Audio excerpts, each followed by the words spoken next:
This comes as school and law enforcement leaders have been extra aware of threats against schools. We've been covering this in many areas, too many, but especially in Anderson County. 3 students were arrested on 2 separate school threats just last week there. All 3 are now facing charges. WAT 6 on your side reporter Molly O'Brien spoke with the Anderson County DA on how school threats impact kids' futures.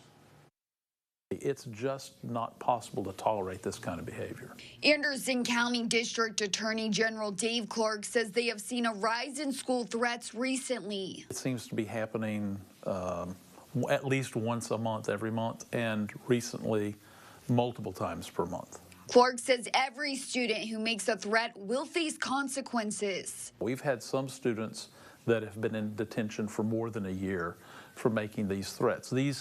These threats are considered terroristic threats. They put other students, faculty, and parents and a community in fear.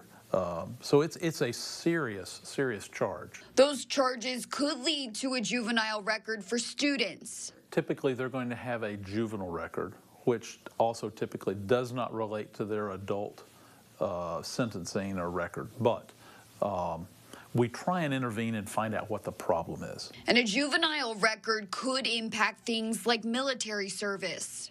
The juvenile record remains confidential. The juvenile record or some offense that they commit as a juvenile can aggravate what happens to them as they progress through their juvenile years. There isn't a trend the district can trace to the threats. Clark says they have seen both male and female students between middle school and high school age make the threats. Some children have mental health problems, some have problems at home, some are just angry, but we try and find a solution that fits that problem. As for how to stop the threats, Clark's office is still exploring several options. We're looking for new and more things to do to try and put a stop to this. In Anderson County, Molly O'Brien, WATE 6 on your side.